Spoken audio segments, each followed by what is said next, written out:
Men pikmi qizlar haqida eshitganman, lekin hayotda deyarli umuman ko'rmaganman. Может, buxoroliklar biz ozgina derskiroq, ozgina nima deydi, uni grubiyroq gapirishimiz mumkin, chunki boshqa viloyatlarga borgan vaqtimda shu narsani ko'p guvohi bo'lganman. O'zimga ham primoy aytishgan. Buxoroliklar qiti grubiy deyishgan.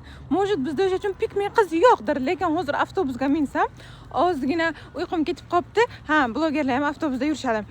Ondan keyin nima, yonimga bitta qiz kelib o'tirdi. U qiz prям men uni ko'rmadim, chunki ko'zim ketib qolgan. Endi uyg'onib qarasam, shunday qaradimda, ha, qiz hayot o'tiribdi. Yo'q, mendan yoshi ancha kichik.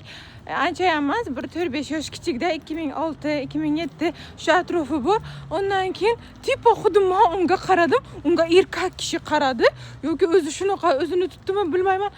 Bunaqa tortinib, surtinib, qizlarga o'ziga xos nima, yo'changlik, nimalik bo'ladi-ku, tortinish, qanaqadir nima, improvizatsiya harakatchilar shunaqa qilibdi. Bunday sochlarini taxlab, kiyimlarini taxlab, o'zini stulchidan uyoq surib, oy, afigit, o'zim xuddi bir o'g'il boladay his qilib uni qiliqlarini ko'ribdi. Nima, ba'zi bir qizlar shunaqa, va shunaqa qizlarni по-моему pikmi qizlar desa ham bo'ladi.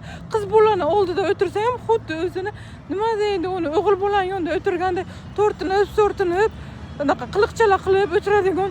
Вообще, bilasizlarmi, yonida o'tirsangizlar jirkanasizlar, ужас. Rostdan ham ужас. Normalniy o'tirsa bo'ladi-ku, seni men pishirib yeymanmi, boshim uramanmi? Bir g'alati.